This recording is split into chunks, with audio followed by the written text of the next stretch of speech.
Welcome to the briefing room, videos dedicated to the tactics behind Star Wars Legion. In today's video, we're going to be looking at the choice when building an army between using Vader or Veers as your commander. Now that we have all the information for Veers, including all of his command cards, we can make an educated analysis of which commander is best for you.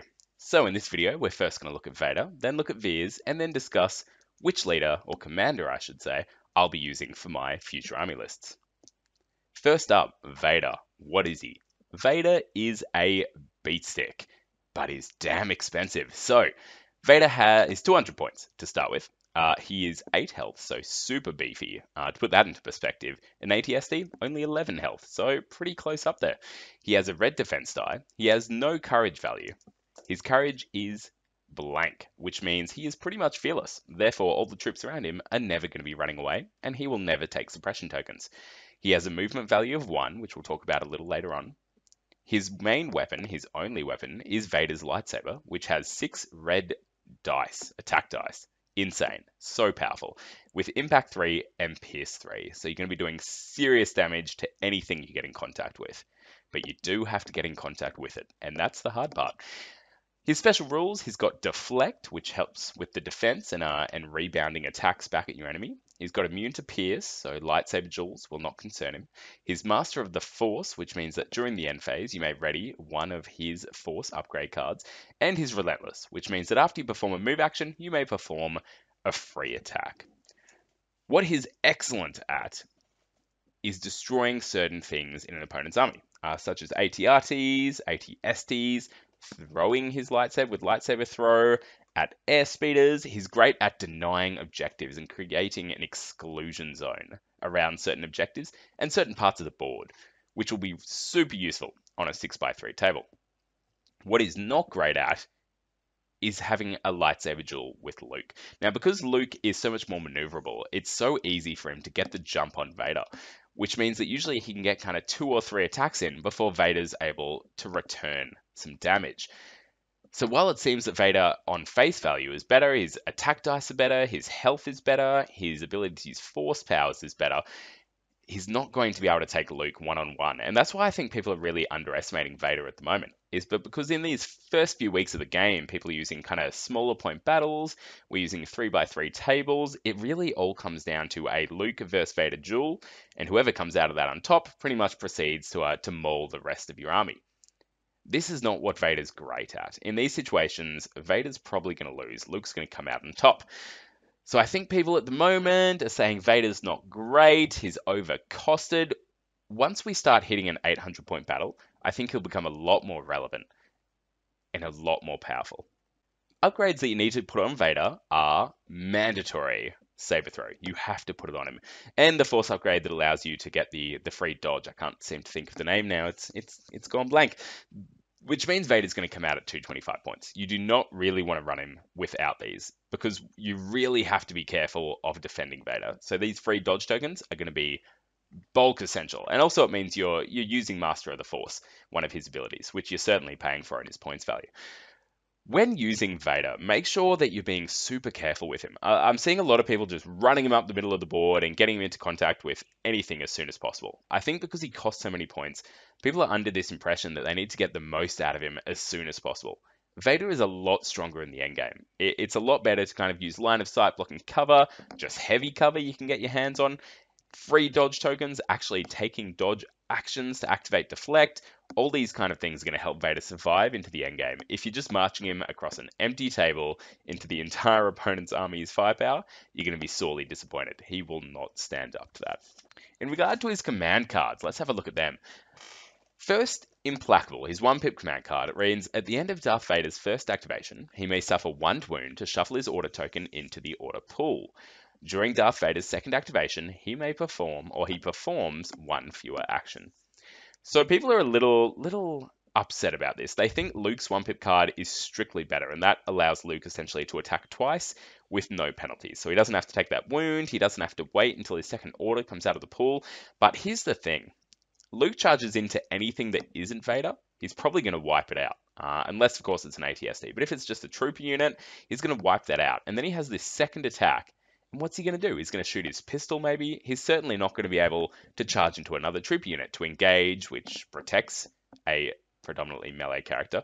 And also then, mince it up. He's going to get his 2 red dice, and that's it. Vader, on the other hand, is able, I should say, to move with that second activation, I guess. So he's able to charge into a trooper unit, utterly destroy it. His auto pull goes back for just 1 wound, and then it comes back out. He's able to move, charge into another trooper unit, and mince that one up, or whatever you happen to be getting in contact with. So I actually think Implacable, it's more flexible. It's actually more powerful. It just has to be used correctly. So keep that in mind. Next up, New Ways to Motivate Them, his 2-pip command card. Can give it to 2 troopers. When a friendly non-Darth Vader trooper unit with a face-up order token activates, it may suffer 1 wound to perform 1 free action. I'm really excited about seeing this used with HH-12s. Veers has a command that I think is maybe strictly better, but this free action doesn't have to be a recover. It can be anything, whereas Veers, we'll talk about that soon. But I'm keen to see this with HH-12s, which aim and fire in that first turn, and then are able to recover, which means they're able to aim and fire next turn as well. 2 turns in a row, getting those 3 black dice that are, pierce 3 off, I think you're going to shut down a lot of opponents' armies. I think we'll see a lot of ATSTs on the board, and I think New Ways to Motivate Them will really open up your ability to use HH-12s in the first 2 turns of the game. So I think it's a really cool command, and obviously super thematic, which I'm very pro. The last one, Master of Evil, even cooler. It's 3 pips. You can give it to Darth Vader and 2 units. And it's when Darth Vader is issued an order, he gains 1 dodge token. Fantastic for keeping him alive. And when Darth Vader activates, each enemy trooper unit at range 1 to 2 of him gains 3 suppression tokens. Now, at the moment on our 3x3 boards, we're not seeing this used to its full extent because pretty much everyone's either under the command range of an opponent, Luke or Vader. So they're not running away. But if you're able to knock down the enemy's commander, still have your Vader around, and pop this, you're just going to send whatever troopers are around Vader running towards the nearest deployment zone, or the nearest board edge, as it were, which is so powerful. It means they're not going to be capturing objectives. It means they're not going to be, firing at you. This command card, I think, is probably one of the most powerful we've got in the game currently, and it's not really being used to its full extent yet. So Vader's really going to shine in games where he's not dueling against Luke, and where he can get into some troops that aren't in command range, mince them up, use his command cards, do the cool stuff he was designed to do.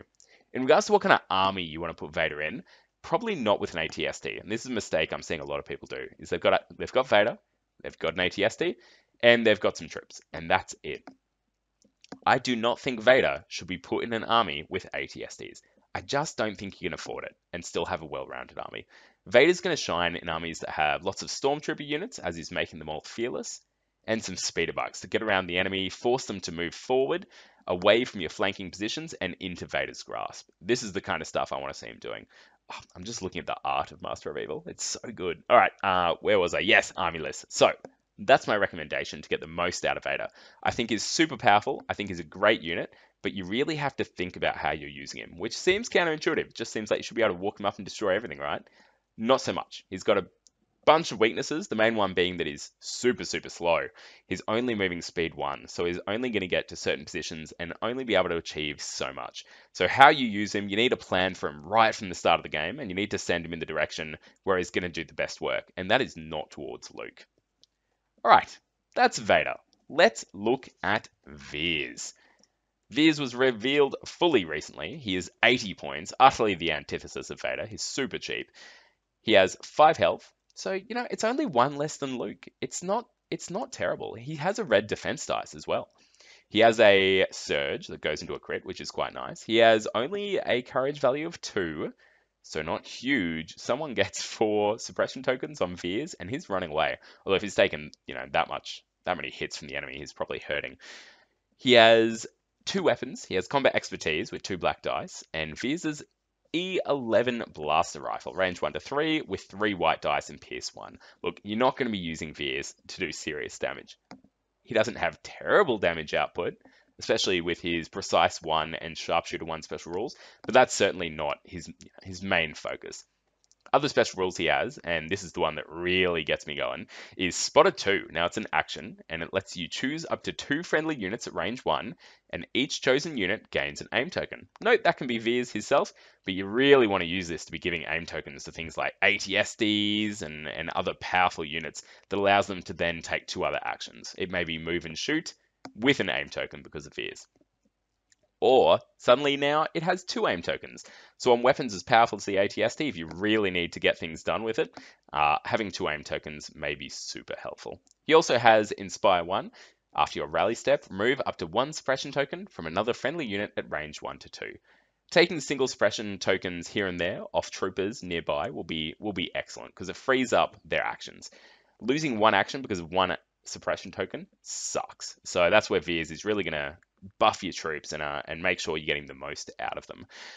He has move 2, so he moves faster than Vader, just your normal kind of trooper movement. And where his upgrades is where it starts to get really interesting. So what Veers can take and what makes him a little more survivable is the Esteemed Leader upgrade. It's only 5 points, and it says, while you are defending, each friendly core troop unit at range 1 gains Guardian 1. That is each friendly core troop unit. So you have 2 troop units on either side of him, which you're going to want to do. We'll get into that a little later.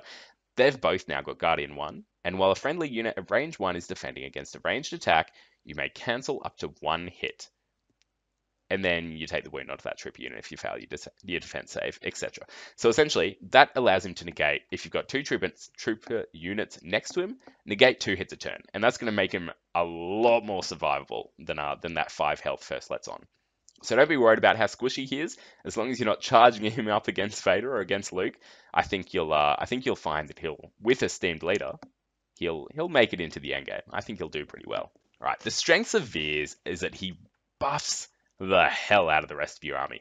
Spotter 2 is fantastic, and not only buffs them, but allows you to take a pretty serious force as well. So because he's only 80 points, 85 with Esteemed Leader, which is the only upgrade I'm planning on putting on him, it opens up, 715 points for the rest of your army.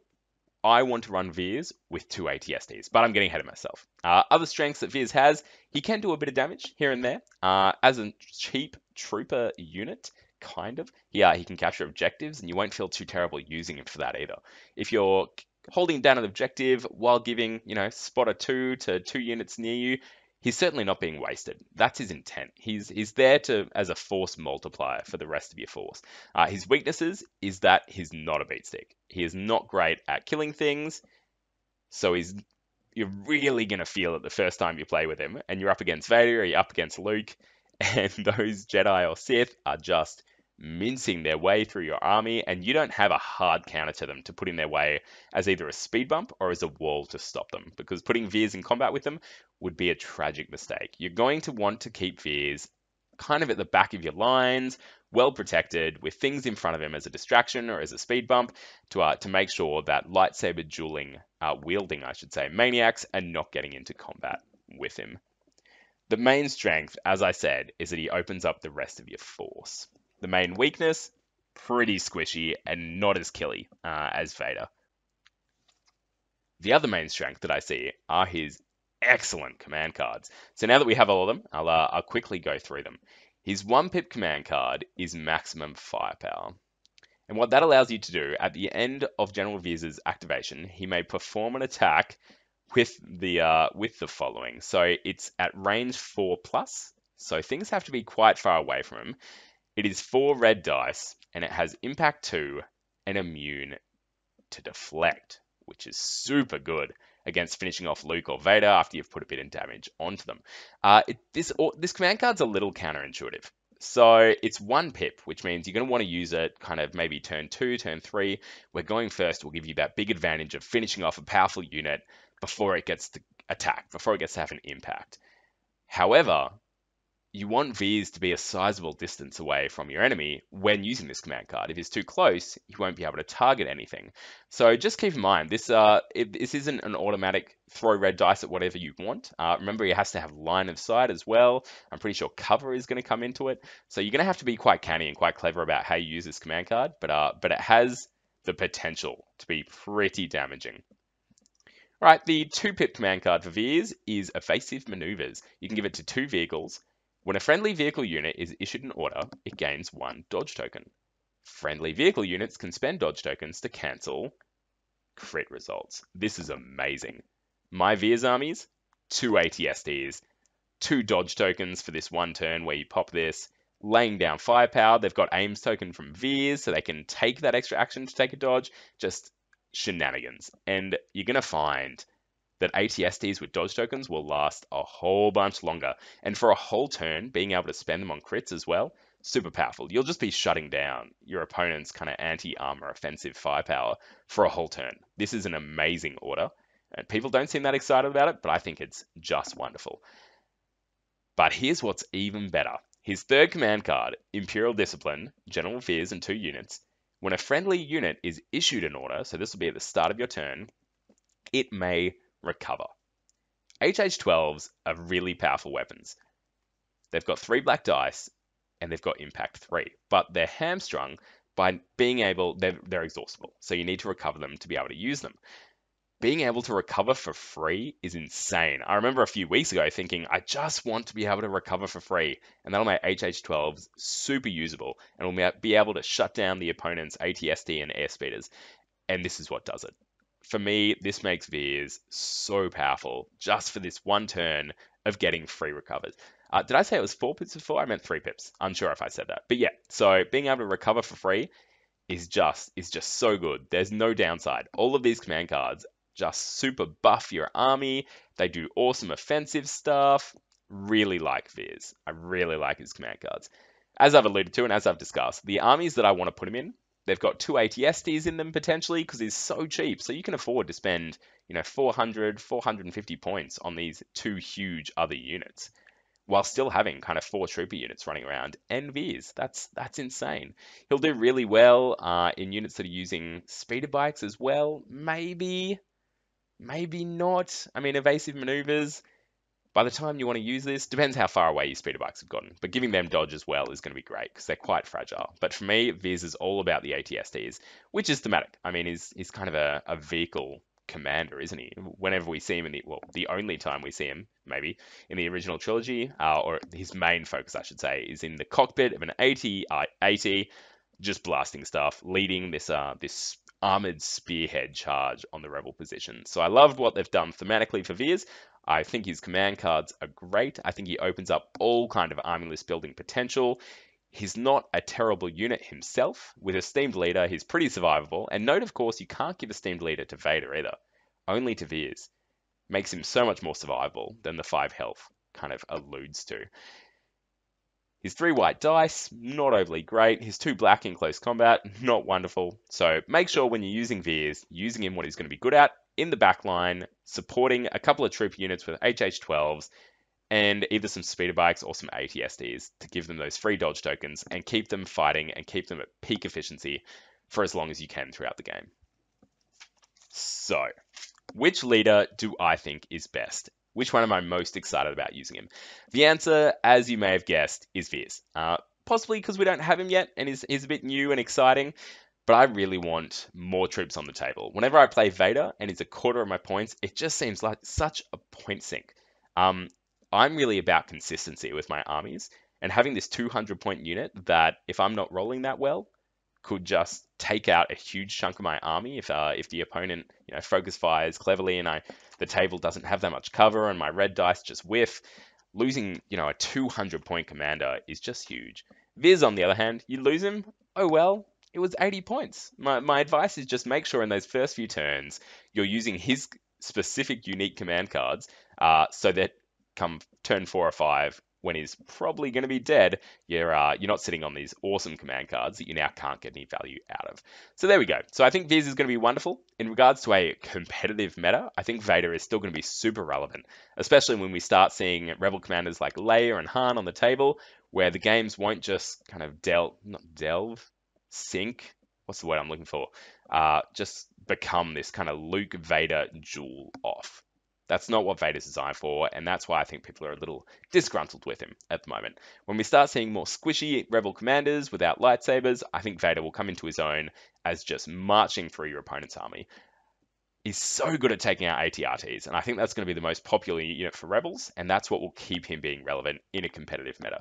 But Veers, I think, will be fantastic, and I can't wait to use him. Can't wait to just throw out AIM tokens like it's Christmas and have those two ATSDs marching down the table, just destroying everything in their way, and still having enough points for trooper units to capture objectives. So that's been the episode devoted to Vader and Veers of the Briefing Room. I hope you've enjoyed it. I hope you've learned something. Until next time, may the Force be with you. This video was sponsored by Gatekeeper Games, your key to gaming unplugged, a tabletop store offering a friendly atmosphere for people to buy and play their games in the north of Fitzroy.